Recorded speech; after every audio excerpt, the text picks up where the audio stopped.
So this is the square based puzzle. देखो क्या कह रहा है, a square table is inscribed in another square table, 4 couples are sitting in middle of the sides of the squares, each person sits at one square is facing his or her spouse sitting at another square। ठीक है, एक square है, उसके अंदर भी एक square table है।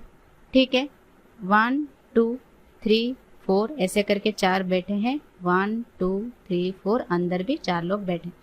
Couples हैं, एक दूसरे को फेस कर रहे हैं, मतलब ये बाहर जो है स्क्वायर ये इनवर्ड फेस कर रहे हैं, और जो अंदर है जिन्होंने अंदर बैठा है वो बाहर फेस कर रहे हैं, आउटवर्ड। ठीक है, नेक्स्ट क्या कह रहा है, देखो बी फेसेस जी। अगर बी यहाँ पे आएगा तो जी यहाँ पे आएगा। बी अंदर भी आ सकता है, एक और बना लेते हैं, एक ये स्क्वायर 1 2 3 4, एक होगा अंदर स्क्वायर 1 2 3 4। यहाँ पे बी को अंदर बिठा दो और जी को बाहर। ठीक है, नेक्स्ट क्या कह रहा है, देखो only 1 person seats between G and wife of C. G एक पर्सन छोड़ के यहाँ सी की वाइफ बैठेगी।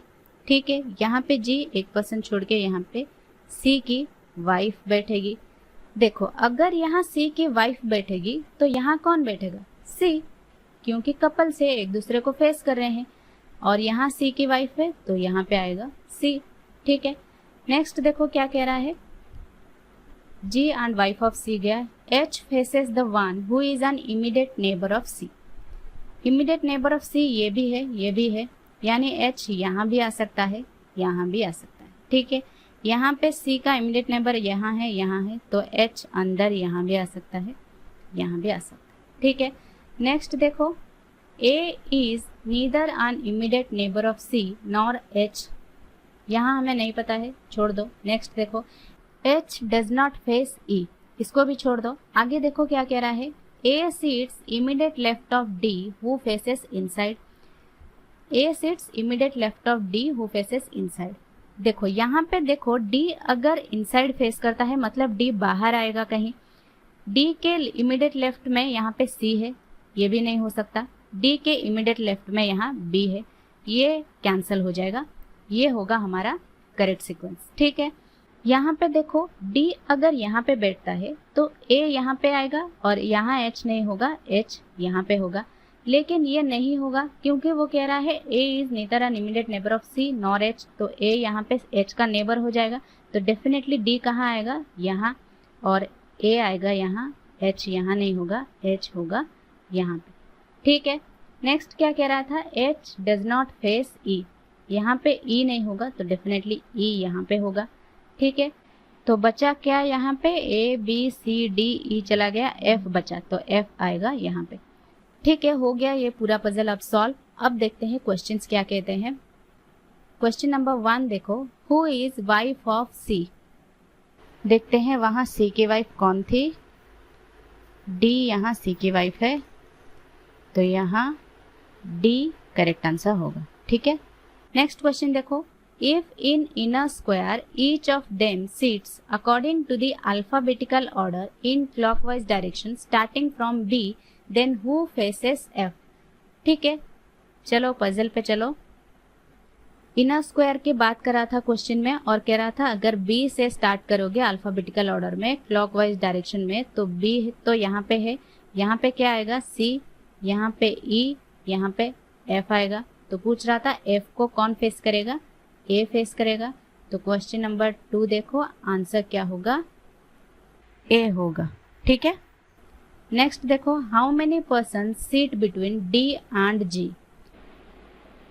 डी और जी के बीच यहाँ एक है, यहाँ एक है, तो 1 होगा, तो इसका आंसर 1 है। ठीक है, नेक्स्ट देखो, who seats to the immediate left of C. यहाँ पे सी के इमीडिएट लेफ्ट में कौन है, ये आउटवर्ड फेस कर रहे हैं, तो एफ है यहाँ पे, तो क्वेश्चन नंबर 4 का आंसर एफ होगा। ठीक है, नेक्स्ट देखो, what is the position of H with respect to A. ठीक है, ए यहाँ पे है 1 2 1 2, यानी second to the right second to the left होगा आंसर। ठीक है, 5 का answer second to the right second to the left होगा। ठीक है, चलो देखो नेक्स्ट पजल क्या कह रहा है। 10 persons are sitting in 2 parallel rows. In row 1, P, Q, R, S, T are sitting and all are facing south. In row 2, A, B, C, D are sitting and all are facing north. ठीक है, रो 1 है 1 2 3 4 5 और रो 2 है 1 2 3 4 5। रो 1 south को face कर रहा है और रो 2 नॉर्थ को फेस कर रहा है। ठीक है, कंफ्यूजन ना होने के लिए यहाँ पे ए लिख दो, यहाँ पे पी लिख दो, क्योंकि यहाँ P Q R S T बैठ रहे हैं और यहाँ ए बी सी डी ई। ठीक है, नेक्स्ट देखो क्या कह रहा है। Each person sitting in row 1 facing another person sitting in row 2। ठीक है, 3 person seat between B and E. ठीक है, अगर बी और ई के बीच 3 पर्सन बैठ रहे हैं तो बी यहाँ पे भी आ सकता है, यहाँ पे भी आ सकता है, ई यहाँ भी आ सकता है, यहाँ भी आ सकता है। तो बी और ई लिख दो, यहाँ भी बी और ई। ठीक है, नेक्स्ट क्या कह रहा है। P faces the one who sits third to the left of E। देखो अगर E यहाँ पे बैठेगा तो इसके लेफ्ट में कुछ जगह ही नहीं है, तो डेफिनेटली E यहाँ पे होगा और B यहाँ पे। ठीक है, अब कह रहा है E के थर्ड लेफ्ट में जो बैठ रहा है उसको P फेस कर रहा है। ठीक है, 1 2 3 यहाँ पे जो बैठेगा उसको P फेस कर रहा है। ठीक है, नेक्स्ट क्या कह रहा है। 2 person seat between P and Q। 1 2 छोड़ के Q यहाँ पे आएगा। ठीक है, next A sit second to the right of D, मतलब D यहाँ पे आएगा, एक छोड़ के A यहाँ पे आएगा, तो A B चला गया तो C बचा, C यहाँ पे आएगा। ठीक है, नेक्स्ट क्या कह रहा है। 2 person seat between S and T। ठीक है, S और T के बीच अगर 2 पर्सन है तो S यहाँ भी आ सकता है, यहाँ भी, और T यहाँ भी आ सकता है, यहाँ भी। ठीक है, तो बचा कौन, R, तो R डेफिनेटली यहाँ आएगा। ठीक है, नेक्स्ट कह रहा है S does not face A। ठीक है, तो S यहाँ नहीं आ सकता तो T यहाँ आएगा और S कहाँ पे आएगा, यहाँ पे आएगा। ठीक है, हो गया पजल सॉल्व। अब देखते हैं क्वेश्चंस क्या कह रहे हैं।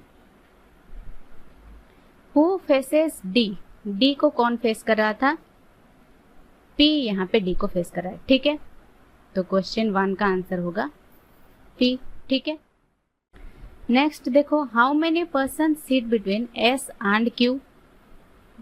देखो क्या है यहाँ पे, S और Q के बीच 1 2 3 पर्सन, तो 2 का आंसर क्या होगा, यहाँ पे 3 आंसर होगा। ठीक है, नेक्स्ट क्या कह रहा है। If in row 2 all of them sits according to the alphabetical order from left to right starting from A, then how many person remain at their position. ठीक है, पजल पे चलो। कह रहा था A से स्टार्ट करेंगे अगर अल्फाबेटिकल ऑर्डर में फ्रॉम लेफ्ट टू राइट। अगर A यहाँ पे आएगा तो A B C है, D और E है। C और E अपने पोजीशन पे रह रहे हैं, यानी 2 इसका आंसर होगा। क्वेश्चन 3 का आंसर क्या होगा, 2 होगा। ठीक है, नेक्स्ट क्या कह रहा है। If R and S interchange their position then who faces S। ठीक है, S यहाँ पे है, R यहाँ पे है, तो R यहाँ आ जाएगा, S यहाँ आ जाएगा, तो S यहाँ C को फेस कर रहा है। ठीक है, तो इसका आंसर क्या होगा, C होगा। क्वेश्चन 4 का आंसर C होगा। ठीक है, नेक्स्ट क्या कह रहा है। Who sits exactly at the middle of the row. देखो यहाँ पे मिडिल में कौन है, R और C है। ठीक है, तो इसका क्वेश्चन नंबर 5 का आंसर क्या होगा, R एंड C। ठीक है, 8 persons A, B, C, D, E, F, G and H were born in the month of December of 4 different years, that is 1956, 1957, 1958 and 1959, either on 14th or 23rd but not necessarily in the same order। 8 लोग हैं A, B, C, D, E, F, G और H जिनका birth दिसंबर 14 और 23 को हुआ है 1956, 7, 8 and 9 में। ठीक है, तो हम इसको बना लेते हैं। 1956 का 14 और 23, 57 का 14 और 23, 58 का 14 और 23 और 59 का 14 और 23। ठीक है, आगे क्या कह रहा है, E was born in even numbered year but not eldest among all. Even numbered year क्या है, 56 और 58, लेकिन कह रहा है E was not eldest among all, यानी 56 में नहीं होगा, 58 के 14 में भी हो सकता है और 23 में भी हो सकता है। तो इसके दो केसेस बन सकते हैं। हम यहाँ पे ई को लिख लेते हैं, यहाँ 23 में लिख लेते हैं। ठीक है, फिर क्या कह रहा है, more than 2 persons were born between E and D। देखो यहाँ D को नीचे प्लेस नहीं कर सकते क्योंकि E और D के बीच 2 persons हो जाएंगे। वो कह रहा है मोर देन 2 persons, तो ओब्वियसली ऊपर ही आएगा D कहीं पे, 56 के 14 में आएगा, यहाँ पे D हो गया। ठीक है, फिर यहाँ D यहाँ भी आ सकता है, यहाँ भी आ सकता है, तो यहाँ पे यहाँ प्लेस कर लेते हैं। एक और केस बना लेते हैं, E यहाँ हो गया, D यहाँ हो गया। ठीक है, फिर कह रहा है H was born just after D, तो यहाँ पे H यहाँ होगा, यहाँ पे H यहाँ होगा और यहाँ पे H यहाँ होगा। ठीक है, फिर कह रहा है there are as many persons born before H as same as born after B। यहाँ पे H के बिफोर 1 है तो आफ्टर B, B यहाँ पे होगा। यहाँ 2 है तो यहाँ E ऑलरेडी है, यहाँ पे B प्लेस नहीं कर सकता, तो ये कैंसिल आउट हो गया।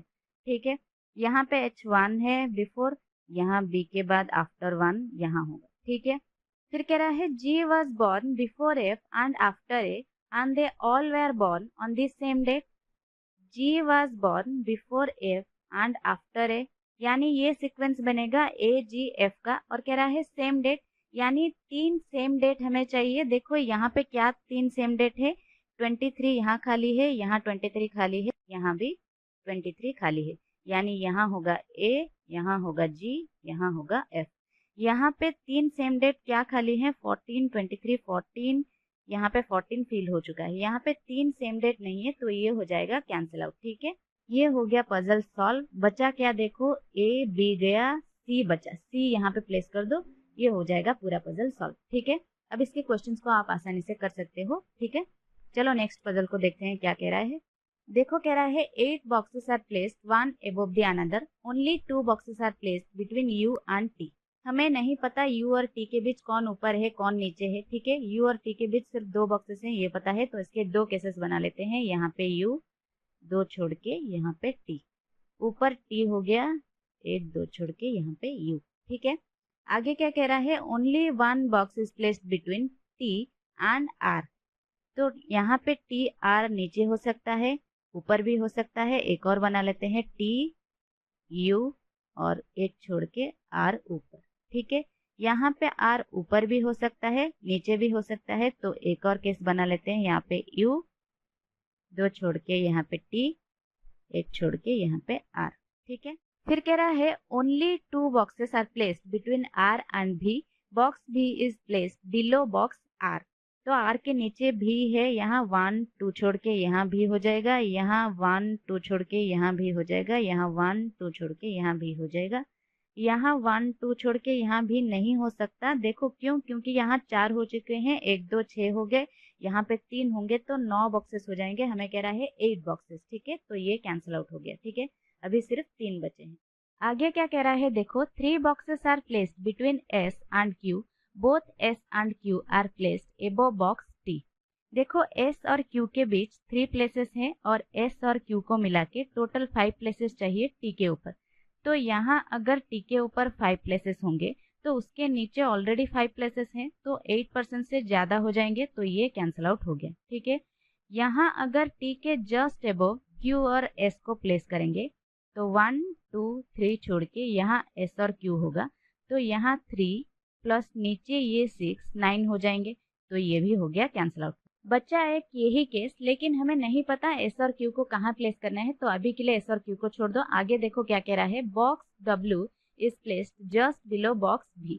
तो V के नीचे जस्ट बिलो है W यहाँ। ठीक है, फिर क्या कह रहा है, not more than 1 box is placed between box S and box P। तो यहाँ पे S नहीं होगा क्योंकि S और P के बीच नॉट मोर देन 1 कह रहा है, तो S और P साथ साथ होंगे कहीं, तो यहाँ क्या होगा Q। फिर Q और S के बीच 3 है, 1 2 3 छोड़ के यहाँ S होगा, तो ये कितने हो गए 1 2 3 4 5 6 7 8 हो गए, तो नीचे ही P होगा। ठीक है, ये हो गया sequence S P U R Q T V W। ठीक है, देखो मैं चाहती तो एक ही केस बना के सॉल्व करा सकती हूँ, क्योंकि आज ए टीचर मैं इसको सॉल्व कर चुकी हूँ, राइट। लेकिन आज ए स्टूडेंट कैसे करना है, जेन्युइनली सॉल्व किया है जैसे आप एग्जाम में करते हो, ताकि बाद में ये ना लगे कि मैम का 3 मिनट में सॉल्व हो गया, ये एक ही केस में सॉल्व हो गया, हमारा नहीं हुआ। तो जितने भी केसेस बन सकते हैं उनको बना के ही सॉल्व करो, धीरे धीरे स्पीड अपने आप बढ़ेगा। ठीक है, नेक्स्ट पजल देखो क्या कह रहा है। 8 persons D E F G M O P and S purchase some products one after another but not necessarily in the same order। 8 लोग हैं D E F G M O P and S जो कुछ purchase कर रहे हैं one after another. तो हम रो type करेंगे ना, तो 2 लाइन ड्रॉ कर लेते हैं, 1 2 3 4 5 6 7 and 8, 1 2 3 4 5 6 7 and 8। ठीक है, क्या कह रहा है देखो, at most 2 persons purchase before F. देखो एटमोस्ट मतलब मैक्सिमम 2, 2 से ज्यादा नहीं होना चाहिए। एटलीस्ट मतलब मिनिमम 2, वहां 2 से कम नहीं होना चाहिए, यहाँ 2 से ज्यादा नहीं होना चाहिए। ठीक है, देखो ऐसे पजल्स को ना हमेशा रो पजल की तरह सॉल्व करना। क्यों? क्योंकि कई बार ऐसे पजल्स में क्वेश्चन ऐसे होते हैं कि जो पर्सन्स है ना, अगर उनको अल्फाबेटिकली रखा जाए लेफ्ट से राइट, तो किसका प्लेस है जो चेंज नहीं होगा पहले से। ठीक है, तो लेफ्ट से राइट मतलब हमको लाइन जैसे ही सॉल्व करना है। ठीक है, मैक्सिमम 2 हो सकते हैं एफ से पहले, मतलब 0 भी हो सकता है, 1 भी हो सकता है और 2 भी हो सकता है। तो एफ से पहले यहाँ 0 छोड़ के एफ, यहाँ 1 छोड़ के एफ ऊपर लिख लो, और यहाँ 1 2 छोड़ के एफ यहाँ पे। ठीक है, फिर क्या कह रहा है देखो, only 1 person purchase between D and F. तो एफ और डी के बीच एक पर्सन होना चाहिए, तो एफ यहाँ 1 छोड़ के डी यहाँ हो गया, यहाँ 1 छोड़ के डी यहाँ हो गया, यहाँ एफ से पहले भी आ सकता है बाद में भी आ सकता है, तो डी यहाँ पे लिख लो, एक और ऊपर कर लो एफ, यहाँ एक छोड़ के डी यहाँ। ठीक है, आगे क्या कह रहा है देखो, P purchase just before S। तो हमें नहीं पता P और S को कहाँ प्लेस करना है, सिंपली लिख दो P जस्ट बिफोर S। ठीक है, फिर कह रहा है 1 person purchase between P and D। तो यहाँ 1 छोड़ के P यहाँ आएगा, यहाँ नहीं हो सकता, यहाँ ऑलरेडी F है तो ये कैंसिल आउट हो जाएगा। यहाँ पे 1 छोड़ के P यहाँ आएगा, यहाँ पे 1 छोड़ के P यहाँ आएगा। ठीक है, फिर हमने लिखा था यहाँ S के जस्ट बिफोर P है, तो यहाँ पे S होगा, यहाँ S यहाँ होगा, यहाँ पे S यहाँ होगा। ठीक है, फिर कह रहा है M purchase just before E, यानी E के पहले M इस सीक्वेंस में आना चाहिए। 2 प्लेसेस कहाँ है देखो, यहाँ पे है, यहाँ पे E होगा, यहाँ पे M होगा, यहाँ पे कहीं भी नहीं है 2 प्लेसेस, तो ये कैंसिल आउट हो जाएगा। यहाँ पे E यहाँ आएगा, यहाँ M होगा। ठीक है, फिर कह रहा है O purchase before G and after E, यानी E के बाद कहीं O है, तो यहाँ E के बाद कोई प्लेस नहीं है, तो ये कैंसिल आउट हो जाएगा। बचा ये E के बाद O है, यहाँ पे O होगा, O जो है वो G से पहले खरीद रहा है, तो G यहाँ पे आ जाएगा। ठीक है, ये हो गया correct sequence M E F O D G P और S। ठीक है, There are 8 persons P Q R S T U V W sitting around a circular table facing towards the center of the table but not necessarily in the same order. Okay, circle 1 2 3 4 5 6 7 and 8। Okay, क्या कह रहा है, Q sits third to the right of P। P 1 2 छोड़ के Q यहाँ पे आएगा। Only 1 person sit between Q and S। S यहाँ पे भी आ सकता है, यहाँ पे भी आ सकता है। एक और कर लेते हैं, 1 2 3 4 5 6 7 and 8। P यहाँ पे 1 2 छोड़ के Q यहाँ पे, S यहाँ पे लिख लिया है, S यहाँ पे आएगा। ठीक है, नेक्स्ट क्या कह रहा है, T faces R who is not an immediate neighbor of Q, यानी T faces R who is not an immediate neighbor of Q। R यहाँ पे नहीं होगा, यहाँ पे भी नहीं होगा, R यहाँ पे नहीं होगा क्योंकि यहाँ S है, R यहाँ पे नहीं होगा क्योंकि यहाँ Q है, तो डेफिनेटली R यहाँ पे आएगा क्योंकि R T को फेस कर रहा है। ठीक है, यहाँ पे R इन दोनों जगह पे नहीं आएगा, R यहाँ पे भी नहीं आएगा, S यहाँ है, R यहाँ पे भी नहीं आएगा, R डेफिनेटली यहाँ आएगा, T यहाँ पे होगा। ठीक है, नेक्स्ट क्या कह रहा है, V sits third to the left of U। V sits third to the left of U, यहाँ पे U होना चाहिए, 1 2 छोड़ के V यहाँ पे होना चाहिए। और यहाँ पे यू यहाँ पे भी हो सकता है, 1 2 छोड़ के भी यहाँ पे भी हो सकता है, यहाँ पे भी यू हो सकता है, 1 2 छोड़ के भी यहाँ पे भी हो सकता है। ठीक है, नेक्स्ट देखो क्या कह रहा है, P is not an immediate neighbour of U, यानी यहाँ पे U नहीं आएगा, डेफिनेटली U यहाँ पे आएगा, 1 2 छोड़ के भी यहाँ पे, और यहाँ U P का नेबर है तो ये हो जाएगा कैंसिल आउट। बचा क्या हमारा, W बचा, W यहाँ पे आएगा। ठीक है, नेक्स्ट क्वेश्चन देखो क्या कह रहा है, who among the following sits to the immediate left of R, R के इमीडिएट लेफ्ट में कौन है, S है, ऑप्शन बी करेक्ट आंसर होगा। नेक्स्ट क्वेश्चन देखो, who among the following sits to the opposite of P, P के opposite में कौन है, U है, which is an option C, option C correct answer होगा। नेक्स्ट क्वेश्चन देखो, how many person seat between W and V when counted from left of V, V के left से अगर काउंट करते हैं तो यहाँ ओनली P है V और W के बीच, तो only 1 which is in option B, तो ऑप्शन बी करेक्ट आंसर होगा। नेक्स्ट देखो, if all the person sit around this circle in clockwise direction by their names according to English alphabetical order starting from P से start करेंगे clockwise direction में, then how many persons remain unchanged except P। ठीक है, P Q R S T U V W, यानी R S 2 होना चाहिए, which is an option D, तो option D यहाँ पे करेक्ट आंसर होगा। ठीक है, नेक्स्ट देखो, what is the position of Q with respect to W, Q with respect to W 1 2 3 4 1 2 3 4, यानी 4th to the right 4th to the left होगा, which is in A and B, तो option E both A and B, यहाँ पे option E correct answer होगा। ठीक है, there are 8 employees of a company and all of them are working on 8 different designations of a bank, for example chairman, CFO, GM, DGM, AGM, manager, junior manager and clerk. All the designations given are to be considered in a given order, as chairman is considered as senior most and clerk is considered as junior most. Okay, तो पहले क्या आना चाहिए, clerk, उसके बाद क्या आएगा, junior manager JM, उसके बाद मैनेजर, फिर AGM, फिर DGM, फिर GM, फिर CFO, फिर चेयरमैन। ओके, इस तरह से आना चाहिए। देखो अभी क्या कह रहा है, only 2 persons are senior to Q, यानी Q यहाँ पे आना चाहिए। ठीक है, 1 designation lies between Q and V, यानी V यहाँ भी हो सकता है, नीचे भी हो सकता है, एक और कर लेते हैं, Q भी यहाँ पे आएगा। ठीक है, नेक्स्ट क्या कह रहा है, the number of person junior to V is same as senior to R, junior to V यहाँ पे 3 है, तो 1 2 3 छोड़ के यहाँ पे S आएगा, same as senior to R, sorry R कह रहा है, जूनियर टू भी यहाँ पे ऊपर है तो R यहाँ नीचे आएगा।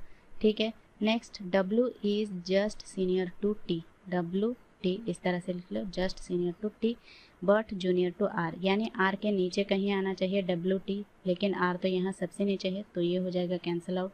R के नीचे कहीं W is just senior to T, WT आना चाहिए। ठीक है, हमें नहीं पता कहीं कहाँ आएगा, अभी के लिए इसको छोड़ो। नेक्स्ट देखो क्या कह रहा है, मोर than 4 designation lie between W and U। ठीक है, अगर W यहाँ पे करते हो, देखो 1 2 3 4 बचते हैं, W और U के बीच ऊपर U आएगा तो 4 बचेंगे, लेकिन वो कह रहा है मोर देन 4, तो डेफिनेटली W यहाँ पे आएगा, T यहाँ पे आएगा, U यहाँ पे आएगा। ठीक है, और क्या कह रहा है, S is junior to P, S is junior to P, तो S यहाँ पे आएगा, P यहाँ पे आएगा। ये हो गया करेक्ट सीक्वेंस। नेक्स्ट क्वेश्चन देखो, how many persons are junior to W, W से जूनियर सिर्फ एक है, T है, ऑप्शन बी 1 करेक्ट आंसर होगा। ठीक है, 4 of the following 5 are alike in a certain way, which one does not belong to that group? PU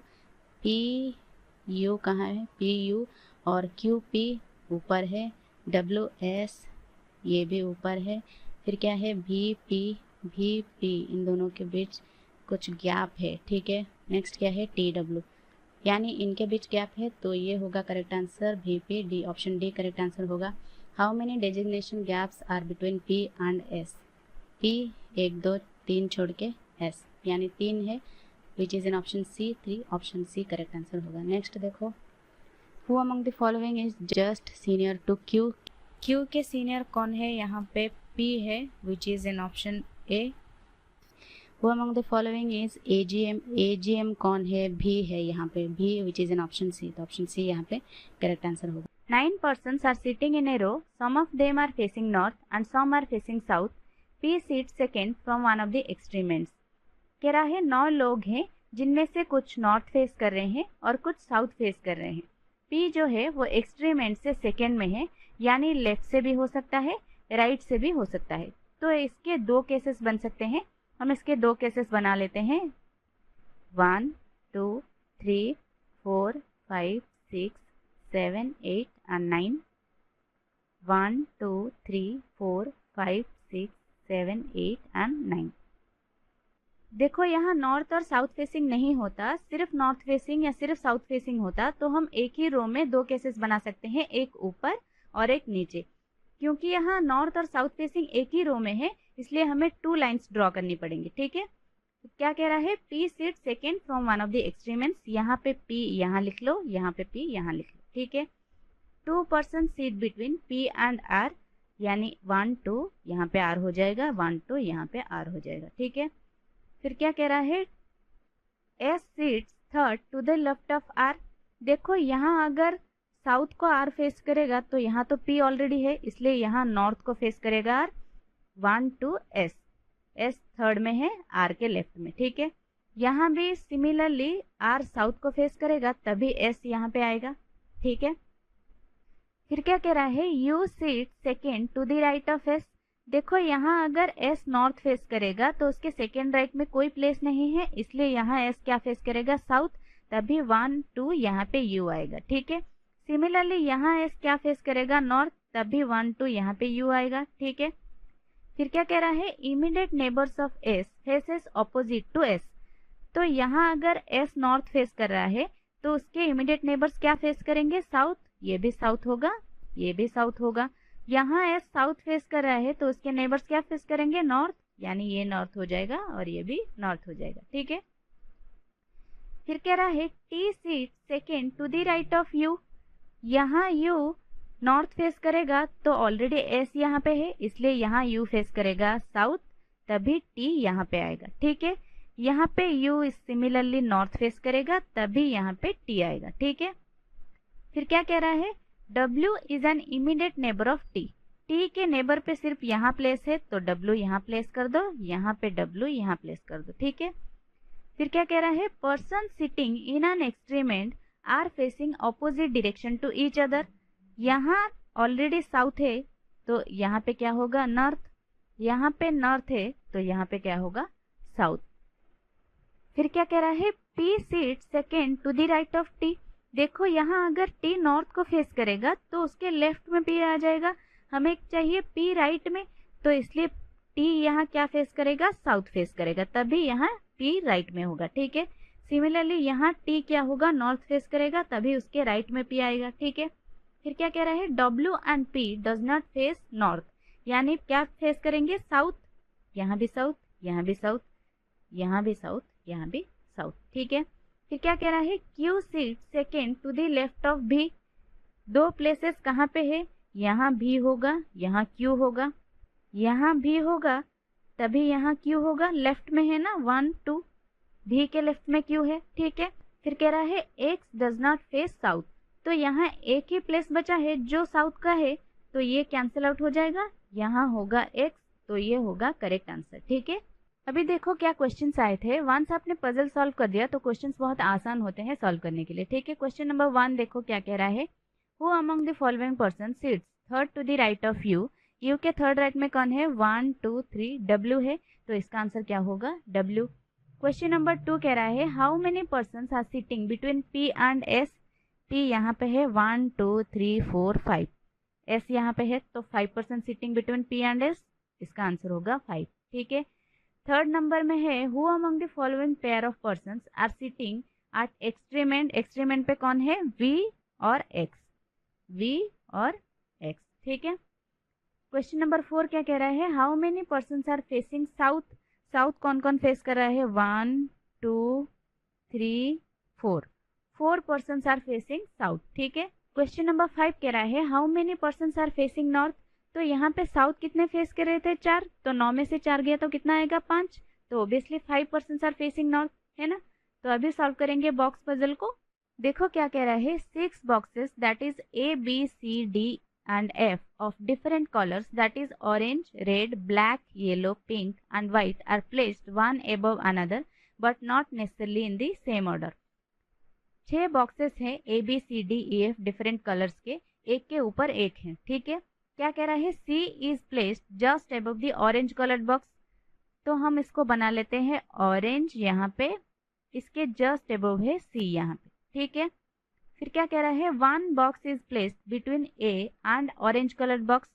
तो यहाँ पे ऑरेंज है, तो यहाँ पे वन बॉक्स छोड़ के यहाँ पे ए हो सकता है, एक और भी हो सकता है, नीचे भी हो सकता है। तो हम एक और केस बना लेते हैं, ऑरेंज, यहाँ पे हो गया सी, यहाँ पे वन बॉक्स छोड़ के यहाँ पे हो जाएगा ए, ठीक है। फिर कह रहा है 3 boxes are placed between A and pink coloured box. A और पिंक कलर बॉक्स के बीच 3 बॉक्स है। देखो यहाँ अगर 3 बॉक्स नीचे हो जाएंगे तो यहाँ ऊपर ऑलरेडी 3 है, तो 6 से ज्यादा हो जाएंगे, तो हमें तो 6 चाहिए। तो ऊपर ही कहीं ए के ऊपर पिंक होगा, तो ए के ऊपर यहाँ 3 बॉक्स गए, तो यहाँ होगा पिंक। सिमिलरली यहाँ पे अगर नीचे कहीं पिंक होगा तभी होगा, क्योंकि ऊपर कहीं पे होगा तो ऑलरेडी यहाँ 3 है, ऊपर 4 हो जाएंगे तो 7 हो जाएंगे। तो यहाँ 1 2 और 3 छोड़ के यहाँ होगा पिंक, ठीक है। आगे क्या कह रहा है, देखो 2 boxes are placed between D and E. तो हमें यहाँ नहीं पता डी और ई को कहाँ प्लेस करना है, तो सिंपली यहाँ पे लिख दो डी और 2 प्लेसेस है ई के बीच, ठीक है। फिर कह रहा है red colour box is placed just below A. तो यहाँ सी हो जाएगा रेड, यहाँ पे ए के नीचे जस्ट बिलो रेड है, ठीक है। फिर क्या कह रहा है, there are as many boxes placed above red coloured box as below E. तो यहाँ पे ऑलरेडी 6 बॉक्सेस हो चुके हैं हमारे, 1 2 3 4 5 6। रेड अगर बॉटम में है तो टॉप में ऑब्वियसली ई आएगा, तो यहाँ पे हो जाएगा ई, ठीक है। यहाँ पे ई को कहाँ प्लेस करना है, देखो अगर रेड के ऊपर हम एक ही प्लेस लेते हैं ए को, तो यहाँ ई यहाँ पे आ जाएगा, है ना। तो डी और ई के बीच 2 प्लेसेस कह रहा है, देखो 1 और 2 छोड़ के यहाँ सी है, तो ऑब्वियसली यहाँ तो ई नहीं होगा, तो यहाँ एक और प्लेस बनाना पड़ेगा। रेड के ऊपर 2 प्लेसेस हैं, तो ई यहाँ पे कहाँ आएगा, ऑरेंज पे आएगा, ठीक है। तभी यहाँ 2 प्लेसेस होंगे, ठीक है। फिर क्या कह रहा है, डी और ई के बीच 2 प्लेसेस हैं, तो यहाँ आएगा डी ऊपर, ठीक है। यहाँ पे डी कहाँ पे आएगा, यहाँ पे आएगा, ठीक है। फिर क्या कह रहा है, E is not orange colour box. तो ये हो जाएगा कैंसिल आउट, ई यहाँ पे ऑरेंज कलर है ना, तो ये कैंसिल आउट हो गया। फिर कह रहा है black coloured box is placed just above yellow coloured box. यानी 2 प्लेसेस चाहिए, यहाँ पे है 2 प्लेसेस, येलो के ऊपर, यहाँ येलो, ब्लैक है, यहाँ ब्लैक, ठीक है। फिर कह रहा है F is placed above B. तो यहाँ एफ होगा, यहाँ होगा नीचे बी। और क्या बचा colours, orange red black yellow pink, गया वाइट बचा, ठीक है। तो सी हो जाएगा वाइट, ठीक है। ये हो गया बॉक्स पजल सॉल्व। हर पजल में क्वेश्चन सॉल्व करा के मैं ज़्यादा टाइम नहीं लेना चाहती आप सबका। फर्स्ट पजल में आपने देखा क्वेश्चंस इजी आते हैं, once you have done with the puzzle 5 marks are yours, right. So let's solve the next puzzle.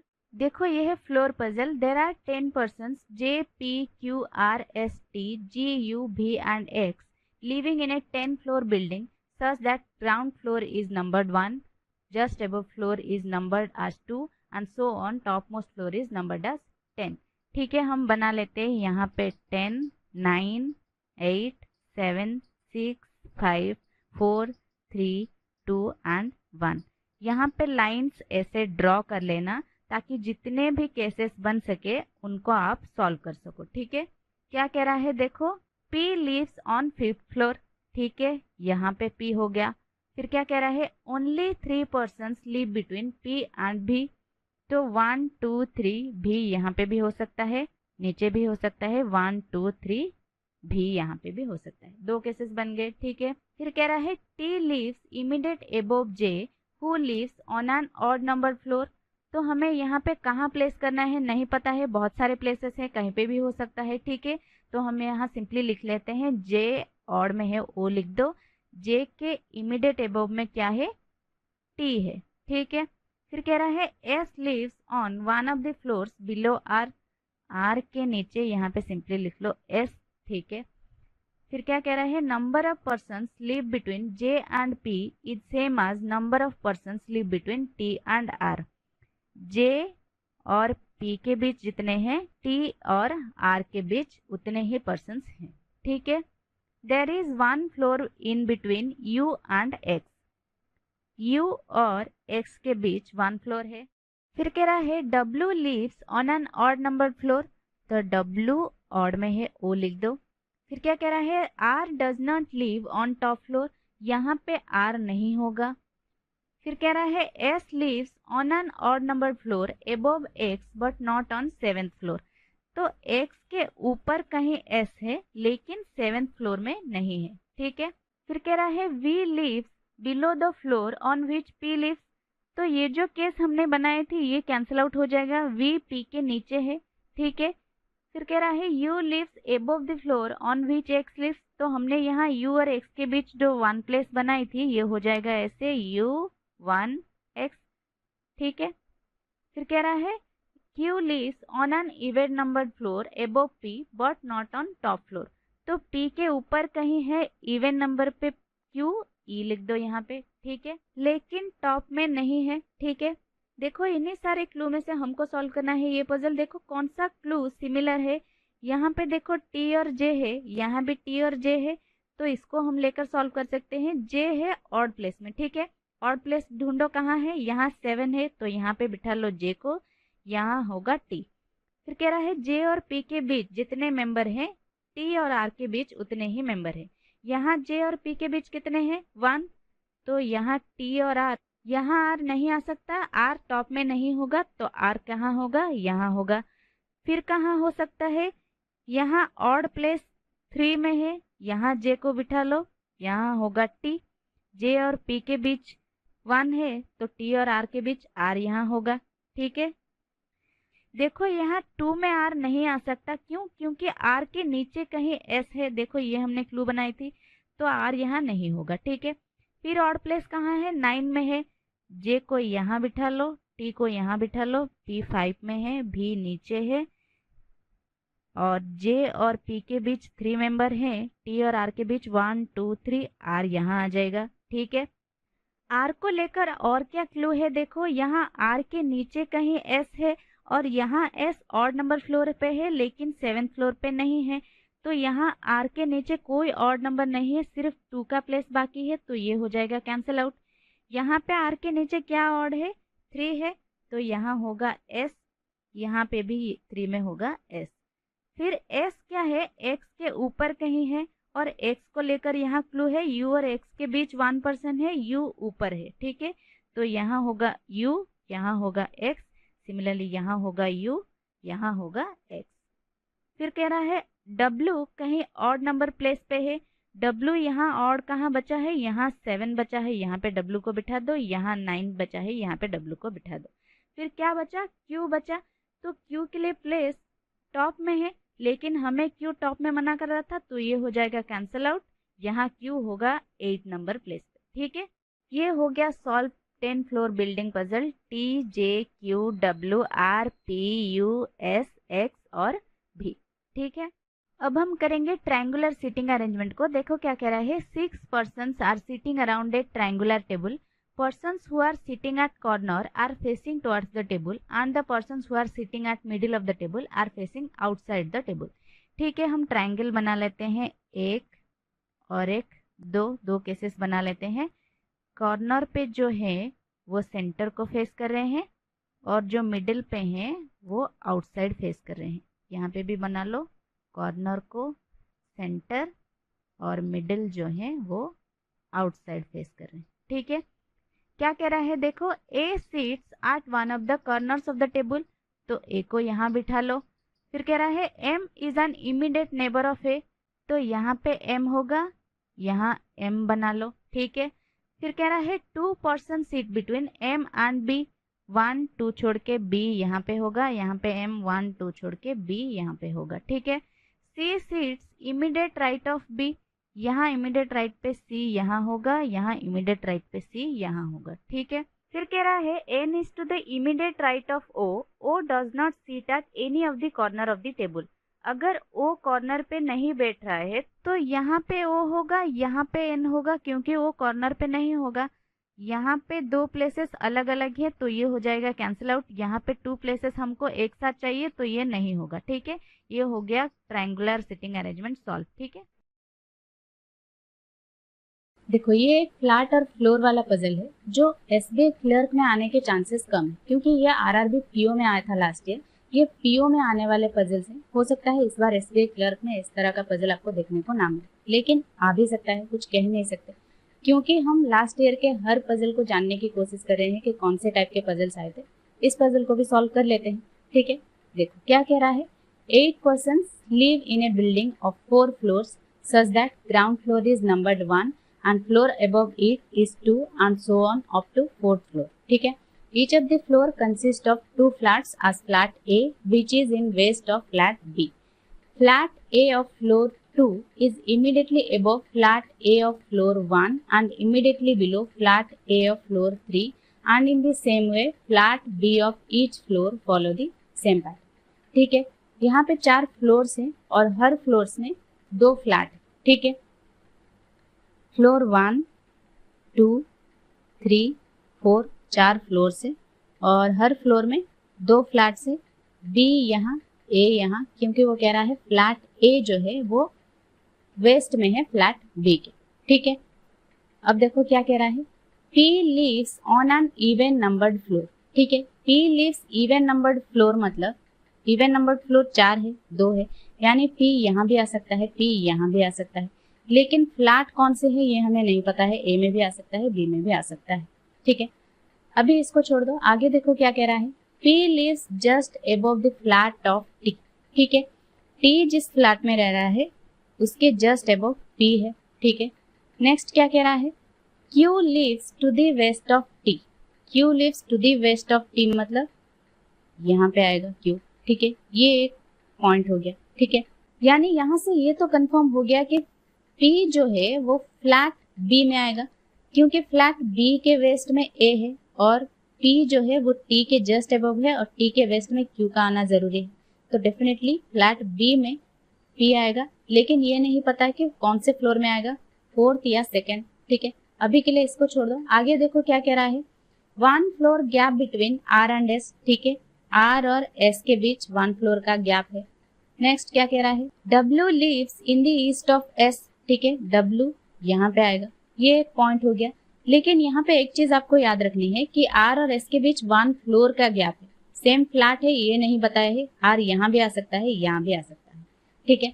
आगे देखो क्या कह रहा है, V lives on 3rd floor, ठीक है। V जो है वो 3rd फ्लोर में है, लेकिन A और B कहाँ है हमें नहीं पता है, कौन से फ्लैट में, ठीक है। नेक्स्ट देखो क्या कह रहा है, both U and R live in different flats, ठीक है। अभी के लिए इस लास्ट लाइन को छोड़ दो, पहले देखो ये पॉइंट हम यूज कैसे करेंगे। देखो T के अबव P आना चाहिए और T के वेस्ट में Q है, ठीक है।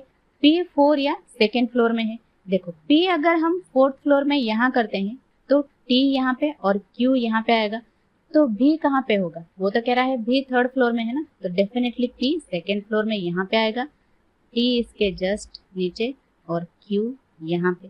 B 3rd फ्लोर में कहाँ है हमें नहीं पता है, इस पॉइंट को उठाओ। अब S के ईस्ट में W होना चाहिए, अगर S हम यहाँ पे प्लेस करते हैं तो W यहाँ पे आ जाएगा, तो B कहाँ पे आएगा, डेफिनेटली S यहाँ पे, W यहाँ पे। S और R के बीच 1 फ्लोर का गैप है, तो R कहाँ पे आएगा, डेफिनेटली R यहाँ पे आएगा, ठीक है। और लास्ट पॉइंट क्या कह रहा था, both U and R live in different flats, ठीक है। तो U कहाँ पे आएगा वो प्लेस करो, फिर हम V को प्लेस करेंगे। U कहाँ पे आएगा, डिफरेंट फ्लैट मतलब U डेफिनेटली यहाँ पे आएगा, तो बचा V यहाँ पे आएगा। हो गया सॉल्व। देखो मैं आपको समझा के कर रही थी, तब भी 4 मिनट में हो गया सॉल्व ये फ्लैट और फ्लोर वाला पजल जो पीओ में आया था। अगर आप खुद से सॉल्व करते तो 2 मिनट में हो जाएगा, अगर आप इस अप्रोच से करते हो तो।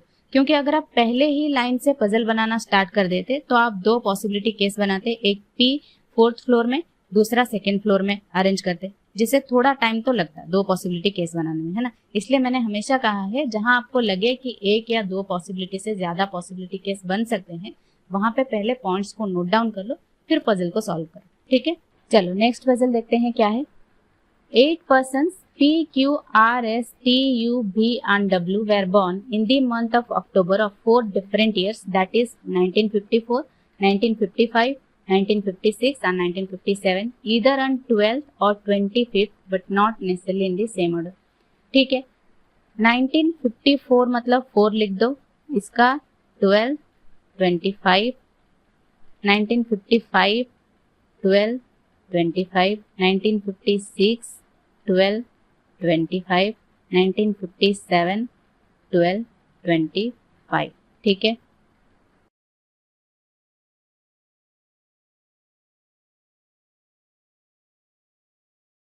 देखो यहाँ पे मैंने 4, 5, 6, 7 ही क्यों लिखा, 1954, 55, 56 ऐसे क्यों नहीं लिखा, क्योंकि वहां पे आपके रॉफ सीट में आंसर चेक करने कोई नहीं आएगा। अगर आप 1954, 55 ऐसे लिखोगे तो उसमें टाइम भी लगेगा, इसलिए जितना ज्यादा हो सके उतना शॉर्ट में लिखने की कोशिश करो। ठीक है।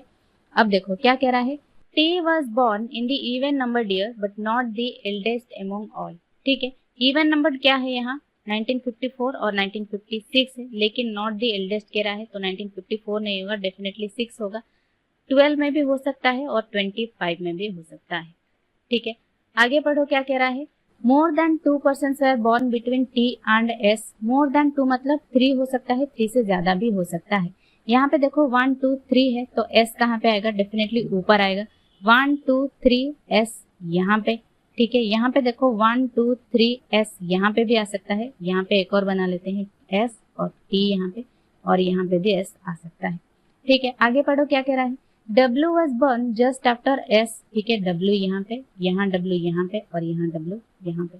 ठीक है, नेक्स्ट क्या कह रहा है, There are as many persons born before W as same as born after Q। Before W यहाँ पे एक है, after Q एक होगा, यहाँ पे भी Q यहाँ पे आएगा। यहाँ पे before W एक 2 है, Q के बाद 2 होना चाहिए। यहाँ पे T है तो Q यहाँ पे हम प्लेस नहीं कर सकते, ये केस हो जाएगा कैंसिल। ठीक है, अब देखो नेक्स्ट क्या कह रहा है, B was born before U and after P। B was born before U and after P। और क्या कह रहा है, and they all were born on the same day। ठीक है, इस तरह का सीक्वेंस होना चाहिए P, B, U, और वो कह रहा है they all were born on same date। ठीक है, सेम डेट होना चाहिए, यानी हमें 3 सेम डेट मिलना चाहिए। यहाँ पे देखो, यहाँ पे 12 है, यहाँ पे 12 है, यहाँ पे 12 ऑलरेडी फिल्ड है, तो 2 12 मिल रहे हैं, यहाँ पे तो नहीं होगा। 25 देखो, यहाँ पे 25 एक है, यहाँ पे 25 एक है और यहाँ पे फील्ड है, तो यहाँ हमें 3 सेम डेट नहीं मिल रहे हैं, तो ये केस हो जाएगा कैंसिल, ये सही होगा। यहाँ पे 3 सेम डेट क्या है, देखो यहाँ तो 12 है, यहाँ 12 फेल हो चुका है, यानी ये 25 होगा। यहाँ पे एक खाली है, यहाँ पे एक खाली है, यहाँ पे एक खाली है, तो P यहाँ, V यहाँ, U यहाँ, बचा क्या, P, Q, R बचा, R यहाँ। ठीक है, नेक्स्ट पजल देखो क्या है, 8 boxes are placed one above the another. ठीक है, ये बॉक्स वाला पजल है, 8 बॉक्सेस है। ठीक है, क्या कह रहा है, only 2 boxes are placed between box E and F। ठीक है, E और F के बीच 2 बॉक्सेस हैं। देखो हमें यहाँ नहीं पता है E और F के बीच कौन ऊपर आएगा कौन नीचे आएगा, यानी यहाँ 2 केस बन सकते हैं। अभी के लिए यहाँ पे इसको ऐसे ही रख दो। और एक बात, जहाँ पे आपको एक डेफिनेट पॉइंट नहीं मिले, मतलब हमें नहीं पता E ऊपर आएगा या F ऊपर आएगा, राइट, तो वहां पे आप उस पॉइंट को उस तरह से ही रख दो जिस तरह से आपने यहाँ पे लिखा है E 2 छोड़ के F यहाँ पे। ठीक है, अगर ये एक डेफिनेट पॉइंट होता कि E ऊपर आएगा F नीचे आएगा, तो मैं उसके चारों तरफ ऐसे सर्कल ड्रॉ कर देती। हर किसी का अपना एक तरीका होता है ना, जैसे आपका भी कोई तरीका होगा, क्योंकि हम 2 बार नहीं लिख सकते कि E ऊपर F नीचे, फिर F ऊपर 2 छोड़ के E नीचे, 2 लिखोगे तो उसमें टाइम लगेगा, इसलिए मैं ऐसे अप्रोच फॉलो करती हूँ कि सर्कल ड्रॉ कर देती हूँ, ताकि ये याद रहे कि वो डेफिनेट पॉइंट है। ठीक है, चलो आगे देखो क्या कह रहा है, only 1 box is placed between C and E। C एक छोड़ के E, यहाँ भी हमें नहीं पता C और E के बीच कौन ऊपर आएगा कौन नीचे आएगा। ठीक है, इसको भी ऐसे ही छोड़ दो। आगे देखो, only 2 boxes are placed between C and G। ठीक है, C 1 2 छोड़ के G, यहाँ भी हमें नहीं पता है C और G के बीच कौन ऊपर आएगा कौन नीचे आएगा। नेक्स्ट देखो क्या कह रहा है, box G is placed below box C। देखो यहाँ पे ये पॉइंट बन गया डेफिनेट पॉइंट, इसीलिए ये डेफिनेट पॉइंट है, ये जानने के लिए बस एक हाईलाइट करना है और कुछ नहीं। ठीक है, नेक्स्ट देखो क्या कह रहा है, 3 boxes are placed between B and D। B 1 2 3 D, हमें यहाँ भी नहीं पता है B और D के बीच कौन ऊपर आएगा कौन नीचे आएगा। आगे देखो क्या कह रहा है, both B and D are placed above box E। और ये जो है ये ऊपर कहीं बॉक्स E के ऊपर कहीं आ रहे हैं। ठीक है, नेक्स्ट क्या कह रहा है, box H is placed below box G। G के बिलो यहाँ बॉक्स H कहीं है। ठीक है, आगे क्या कह रहा है, not more than 1 box is placed between box D and box A. इसको अभी के लिए छोड़ दो। यहाँ पे देखो इन पॉइंट्स को कनेक्ट कैसे करोगे और एक ही केस में इस पजल को कैसे सॉल्व करोगे वो देखो। इस पॉइंट को देखो, यहाँ पे देखो बी और डी के बीच 3 बॉक्स होना चाहिए और बी और डी दोनों ही ई के ऊपर ही कहीं आना चाहिए। अगर ये दोनों ई के ऊपर आएंगे तो ये जो 3 बॉक्स है ये भी ई के ऊपर ही कहीं आएंगे। यानी यहाँ से ये तो कंफर्म हो गया कि ई के ऊपर 5 बॉक्स तो डेफिनेटली आएंगे ही आएंगे। और अगर ई के अबोव 5 बॉक्स हो गए और ई एक बॉक्स मिला के 6 बॉक्स हो गए, बचे कितने बॉक्स? 8 बॉक्सेस की बात कर रहा था, तो 2 बॉक्स बचे। 2 बॉक्स कहाँ पे आ सकते हैं? यहाँ पे आ सकते हैं, इनके बीच आ सकते हैं और यहाँ पे भी आ सकते हैं और ई के नीचे भी 2 बॉक्स हो सकते हैं। लेकिन एक पॉइंट ध्यान देने वाली बात ये है कि ई के नीचे कितने बॉक्स मैक्सिमम आ सकते हैं? सिर्फ 2 बॉक्स आ सकते हैं, उससे ज्यादा नहीं आ सकते। क्यों? क्योंकि ये तो ऑलरेडी 6 हो गए ना, तो ई के नीचे मैक्सिमम 2 बॉक्स आ सकते हैं। अब देखो ई के नीचे अगर मैक्सिमम 2 बॉक्स आ सकते हैं तो इस पॉइंट को उठाओ, सी और ई के बीच 1 बॉक्स होना चाहिए। यहाँ पे एक छोड़ के सी अगर यहाँ पे प्लेस करोगे, यहाँ पे एक और पॉइंट है जो डेफिनेट पॉइंट है कि सी के नीचे कहीं जी आएगा, तो सी के नीचे जी हो सकता है क्या? क्योंकि ई के नीचे तो सिर्फ 2 ही बॉक्स आएंगे ना, तो डेफिनेटली सी ई के ऊपर ही कहीं आएगा। ठीक है, एक छोड़ के ई ऊपर ही आएगा। ये एक पॉइंट हो गया। अब यहाँ पे ये पॉइंट देखो, ई और एफ के नीचे 2 बॉक्स आना चाहिए और अगर हम ई के नीचे एफ को प्लेस करते हैं तो यहाँ पे ई के नीचे 3 बॉक्स आना चाहिए, लेकिन यहाँ तो ई के नीचे सिर्फ 2 ही बॉक्स आ सकते हैं, तो डेफिनेटली ई के ऊपर 1-2 छोड़ के एफ आएगा। ये भी कंफर्म हो गया, ये पॉइंट भी डेफिनेट पॉइंट बन गया है। अब इनको अरेंज करो, ई एक छोड़ के सी यहाँ पे, ये पॉइंट हो गया कैंसिल। 1-2 छोड़ के एफ यहाँ पे, ये पॉइंट भी हो गया कैंसिल। और सी और जी के बीच 2 होना चाहिए और जी सी के नीचे होना चाहिए। 1-2 छोड़ के जी यहाँ पे, और यहाँ पे ई के ऊपर बी और डी आना चाहिए और उनके बीच 3 बॉक्सेस होना चाहिए। अगर हम यहाँ पे स्टार्ट करते हैं बी और डी को तो बॉक्सेस ज्यादा हो जाएंगे, 8 बॉक्सेस से ज्यादा हो जाएंगे, तो डेफिनेटली यहाँ पे ही एक बॉक्स आएगा। 1-2-3 छोड़ के यहाँ पे एक बॉक्स आएगा, बी और डी के बीच कोई भी हो सकता है। अब यहाँ पे एक पॉइंट है, देखो not more than 1 box is placed between D and A. अगर हम डी को यहाँ प्लेस करते हैं तो ए कहाँ पे होगा? जहाँ पे भी होगा, ऊपर या नीचे। Not more than 1 point satisfy नहीं कर रहा है, एक से ज्यादा बॉक्सेस हो जाएंगे, तो डेफिनेटली डी यहाँ पे, बी यहाँ पे आएगा और ए यहाँ पे होगा, तभी नॉट मोर देन 1 हो रहा है। ये कितने हो गए? 1 2 3 4 5 6 7 हो गए। और यहाँ पे एक पॉइंट है कि H जो है वो G के नीचे है, तो डेफिनेटली H यहाँ पे आएगा। 8 बॉक्सेस हो गए। हो गया ये पजल भी एक ही केस में सॉल्व। ठीक है, 7 persons P, Q, R, S, T, U and V buy 7 different products: tie, coat, ring, book, pen, shirt and diary on different days. One person buys 1 product in a day. ठीक है, 7 लोग हैं जो 7 different products खरीद रहे हैं। ठीक है, हमें यहाँ पहले से कुछ अरेंज करने की जरूरत है नहीं, जैसे जैसे पजल में गिवन होगा वैसे वैसे हम करते जाएंगे। ठीक है, देखो क्या कह रहा है, 4 persons buy products between P and the one who buys tie। ठीक है, जो टाई खरीद रहा है और P के बीच 4 लोग हैं। ठीक है, हम बना लेते हैं P 1 2 3 4 और यहाँ पे जो है वो टाई खरीद रहा है। ठीक है, टाई जो खरीद रहा है वो ऊपर भी आ सकता है, एक और केस बन सकता है, बना लेते हैं टाई यहाँ पे 1 2 3 4 यहाँ पे P। ठीक है, नेक्स्ट क्या कह रहा है, देखो The one who buys coat buys immediately after the one who buys tie। ठीक है, जो टाई खरीद रहा है उसके इमीडिएट बाद जो खरीद रहा है वो क्या खरीद रहा है? कोट खरीद रहा है। ठीक है, टाई के इमीडिएट बाद यहाँ पे कोट, यहाँ पे टाई के इमीडिएट आफ्टर कोट यहाँ पे। ठीक है, यहाँ पे देखो ऑलरेडी 7 हो गए हैं, ये 4 5 6 7, यहाँ पे 7 पर्सन्स ऑलरेडी हो गए हैं। यहाँ पे 4 5 6 हुए हैं, एक और ऊपर टाई के ऊपर भी आ सकता है, पी के नीचे भी आ सकता है। ठीक है, अभी देखो आगे क्या कह रहा है, 2 persons buy products between S and the one who buys tie। ठीक है, टाई और S के बीच 2 लोग हैं। टाई यहाँ पे 1 2 छोड़ के S यहाँ पे, टाई यहाँ पे 1 2 छोड़ के S डेफिनेटली यहाँ पे आएगा, ऊपर नहीं आएगा क्योंकि यहाँ पे ऑलरेडी 6 हो गए हैं, 2 ऊपर करेंगे तो 7 से ज्यादा हो जाएंगे। ठीक है, देखो नेक्स्ट क्या कह रहा है, U buys immediately after S। ठीक है, S के इमीडिएट आफ्टर U यहाँ पे, एस के इमीडिएट आफ्टर यू यहाँ पे, ठीक है। नेक्स्ट क्या कह रहा है, Q buys his product immediately after the one who buys diary, ठीक है। डायरी के इमीडिएट आफ्टर क्यू है।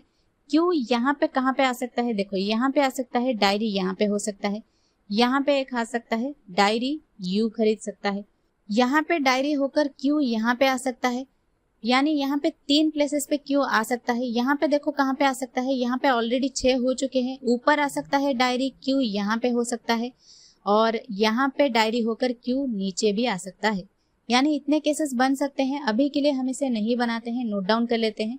डायरी जो खरीद रहा है उसके इमीडिएट आफ्टर क्यू है, ठीक है। नेक्स्ट क्या कह रहा है, देखो 2 persons buy products between the one who buys coat and the one who buys shirt, ठीक है। कोट और शर्ट के बीच 2 पर्सन है, ठीक है। कोट यहाँ पे है 1 2 छोड़ के, शर्ट यहाँ पे, ठीक है। यहाँ पे कोट यहाँ पे है 1 2 छोड़ के, शर्ट यहाँ पे, ठीक है। नेक्स्ट क्या कह रहा है, देखो टी बाइज रिंग, ठीक है।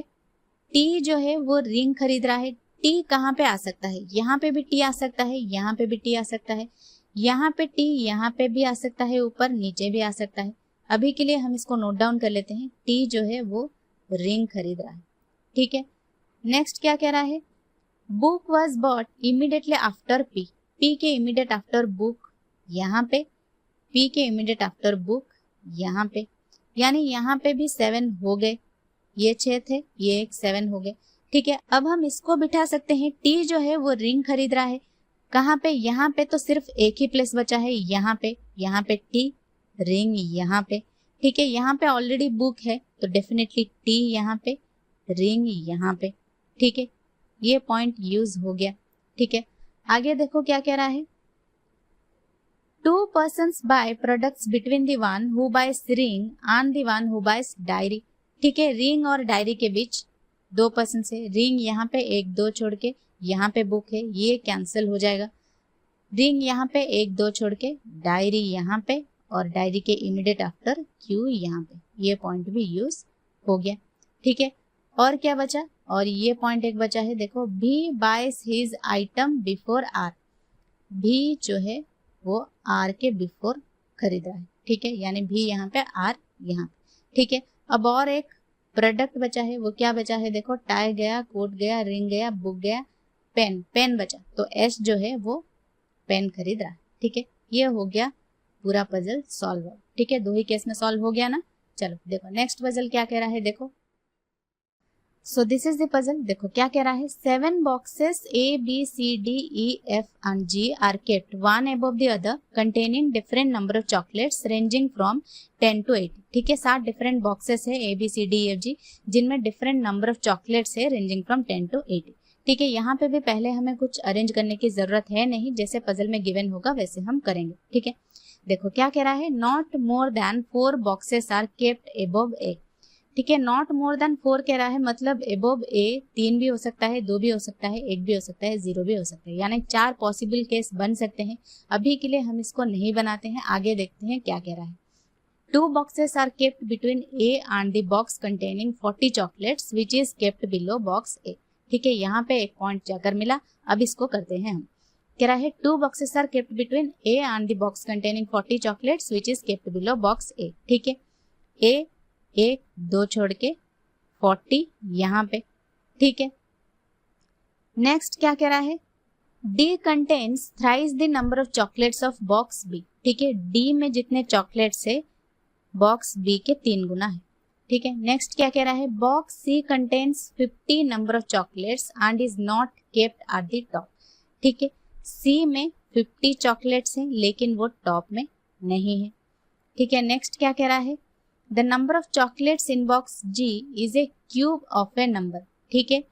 G क्यूब लिख लो, बस इतना काफी है, ठीक है। नेक्स्ट क्या कह रहा है, Only 1 box is kept between box containing 40 chocolates and 39 chocolates, ठीक है। 40 और 39 के बीच अगर एक बॉक्स है तो 39 यहाँ पे ऊपर भी आ सकता है, नीचे भी आ सकता है, 2 केस बन सकते हैं, बना लेते हैं। यहाँ पे 39 ऊपर, A 1 2 छोड़ के 40 यहाँ पे, 1 छोड़ के 39 यहाँ पे, ठीक है। नेक्स्ट क्या कह रहा है, box D has less number of chocolates than box A. ठीक है, डी में less number of chocolates than ए।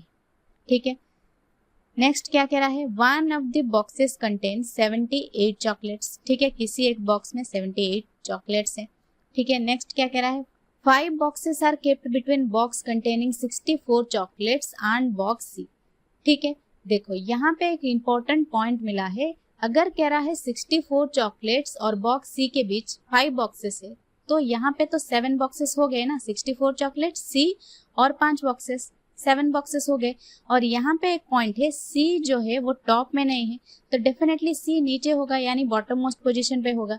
तो यहाँ पे देखो कहाँ पे प्लेस करोगे, 1 2 3 4 5 6 7, सी यहाँ पे, 50 यहाँ पे, 64 यहाँ पे, यहाँ पे 1 2 3 4 5 6, डेफिनेटली सी यहाँ पे, 50 यहाँ पे, 64 यहाँ पे। ठीक है, ये पॉइंट हो गया यूज। ठीक है, आगे देखो क्या कह रहा है, box G is immediately above box E. ठीक है, बॉक्स ई के इमीडिएट अबव जी है, कहीं पे भी आ सकता है, अभी के लिए इसको नोट डाउन कर लेते हैं, जी जो है वो बॉक्स ई के इमीडिएट अबव है। ठीक है, नेक्स्ट क्या कह रहा है, box D is not kept immediately above और बिलो बॉक्स बी। ठीक है, बी के अबव या नीचे immediate above immediate below D नहीं होगा। ठीक है, ये एक पॉइंट है।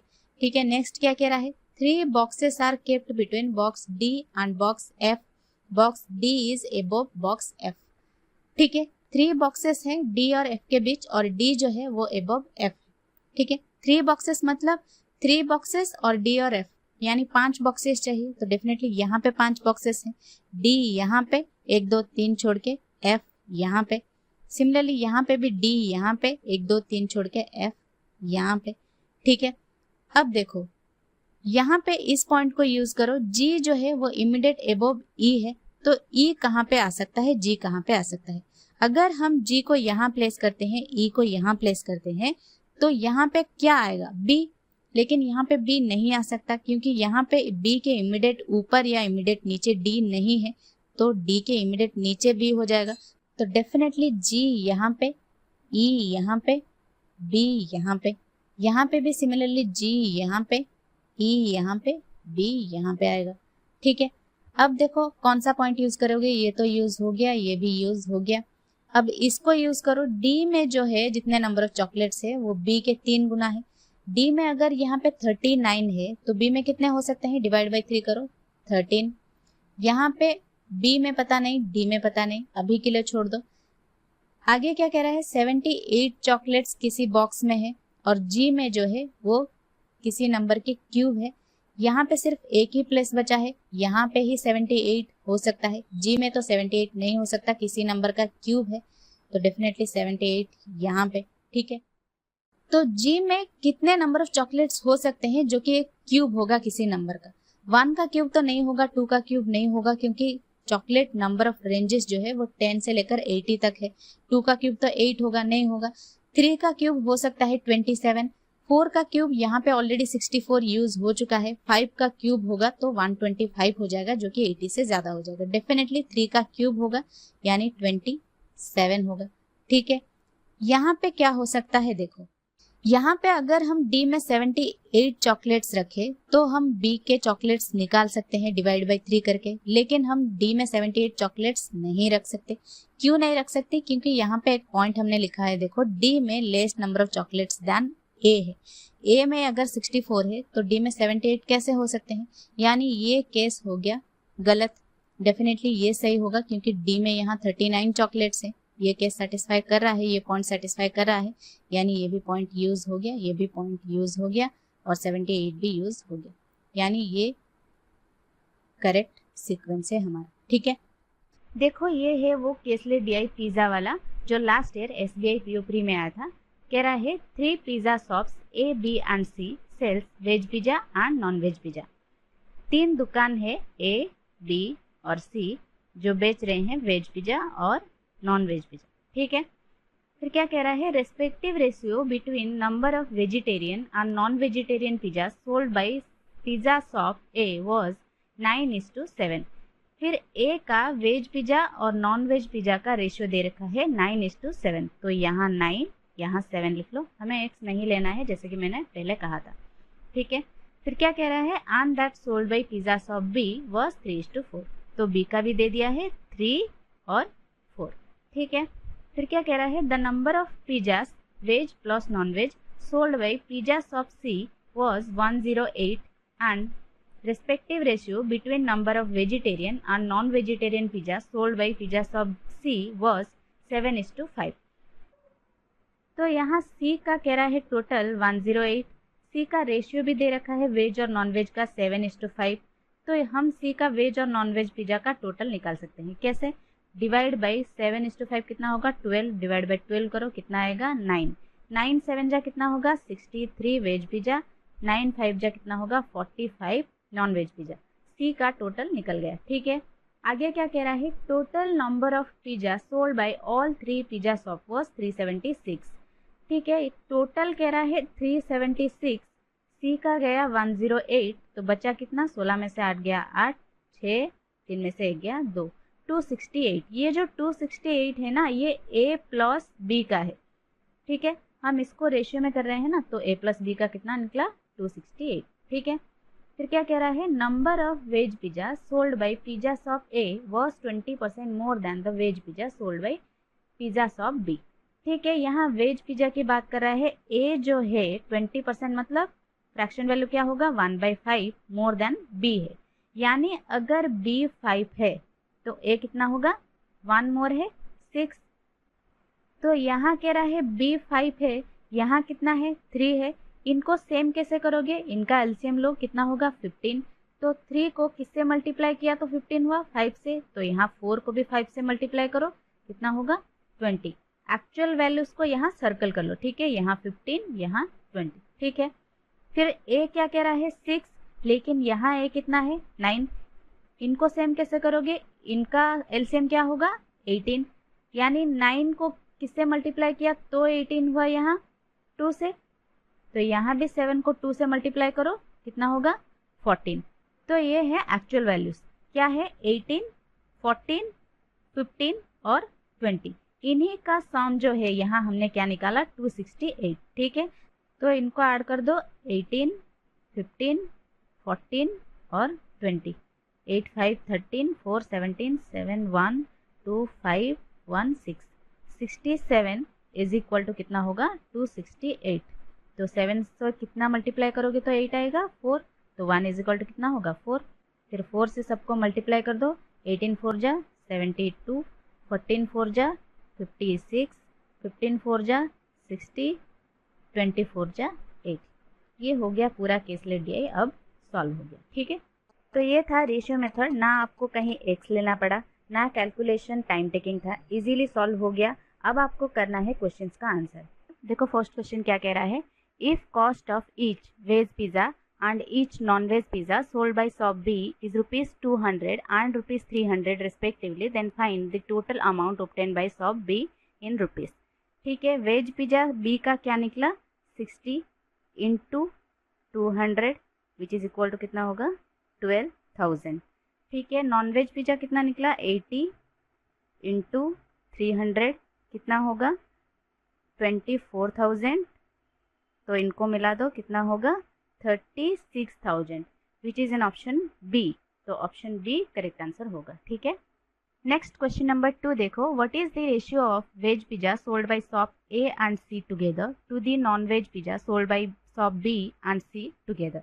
ठीक है, ए और सी का कह रहा है वेज पिज़्ज़ा, ए और सी का वेज पिज़्ज़ा क्या है 72 63 कितना होगा 235 7 6 13 135। ठीक है, बी और सी का नॉन वेज पिज़्ज़ा यानी बी और सी का कितना है 80 45 यानी यहाँ 5 8 4 12। ठीक है, 125। अब इसको 5 से काट दो, 5 2 जा 10 5 7 जा 35 5 2 जा 10 5 5 जा 25 यानी 27:25 is the correct answer which is in option A, तो option A is the correct answer over here. ठीक है, क्वेश्चन नंबर 3 देखो, what is the average of veg pizza sold by all shops. ठीक है, वेज पिज़्ज़ा कह रहा है ए और सी का हमने निकाल लिया था कितना 135, बी का कितना है 60, इनको ऐड कर दो, कितना होगा 195। ठीक है, डिवाइड बाई 3 कर दो, 3 से काटो तो 6, 3 से काटो तो 5, 65, विच इज इन ऑप्शन ई। तो ऑप्शन ई यहाँ पे करेक्ट आंसर होगा। ठीक है, नेक्स्ट क्वेश्चन नंबर 4 देखो, veg pizza sold by shop A is what percent of non veg pizza sold by shop C. Veg pizza A का कितना है 72, डिवाइड बाई सी का नॉन वेज पिज्जा कितना है 45 इंटू 100 करो, 9 से काटो तो 8, 9 से काटो तो 5, 5 से काटो तो 20, 8 इंटू 20 कितना होगा 160%, which is in option C. So option C is the correct answer over here, right. Question number 5 देखो, if veg pizza sold by shop B is increased by 20% and non veg pizza sold by shop A is increased by 75%, then what is the sum of veg pizza sold by B and non veg pizza sold by A after increment. ठीक है, veg pizza B का कितना है 60, 20% increase हो रहा है, मतलब 20% मतलब 1/5, 60 का 1/5 कितना होगा 12, तो टोटल कितना होगा 72। ठीक है, नॉन वेज पिज्जा ए का कितना है 56, 75% इंक्रीज हो रहा है, यानी 3/4 करो, 4 से काटो तो 14, 14 3 जा 42, तो 56 से 42 ऐड करोगे तो कितना होगा 98। अब इनको मिला दो, 98 72 कितना होगा 8 2 10, 9 7 16, 117, 170, विच इज इन ऑप्शन डी। तो ऑप्शन डी यहाँ पे करेक्ट आंसर होगा। ठीक है, अभी देखो पार्टनरशिप बेस्ड केसलेट डीआई, ये केसलेट डीआई 2018 में एसबीआई पीओ प्री में आया था, जो पार्टनरशिप के ऊपर है। देखो क्या कह रहा है, there are 3 persons A B and C who each invested in 2 different schemes S1 and S2। ठीक है, 3 लोग हैं ए बी और सी, S1 और S2 में इन्वेस्ट कर रहे हैं।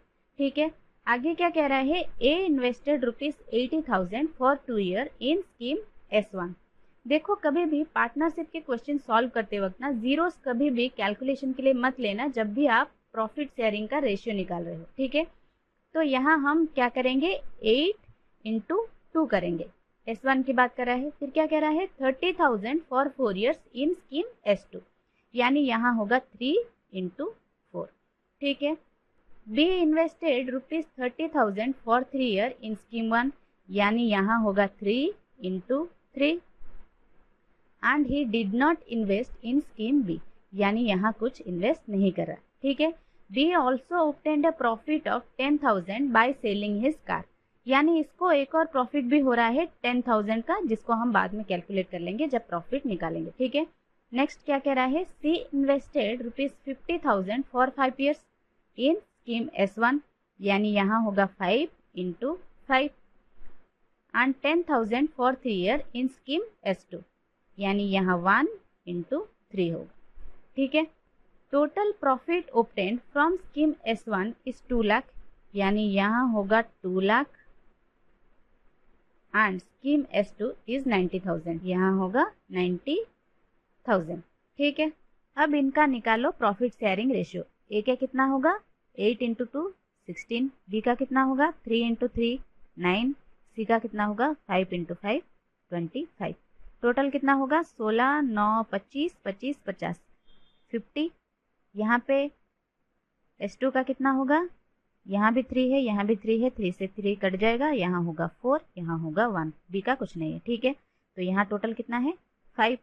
यहाँ देखो 50 इज इक्वल टू 2 लाख है, तो 1 इज इक्वल टू कितना होगा 0 से 1 0 कट जाएगा, 5 चौको 20, फिर आएगा 3 zeros 4,000, 1 इज इक्वल टू कितना आएगा 4,000। ठीक है, यहाँ 5 इज इक्वल टू 90,000, तो 1 इज इक्वल टू कितना होगा 18,000, तो यहाँ 4 इज इक्वल टू कितना होगा 72,000, और 1 इज इक्वल टू 18,000।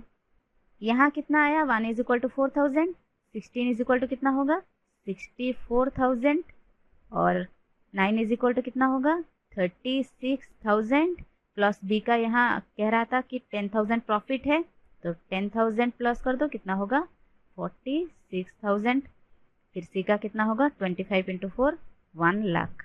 ठीक है,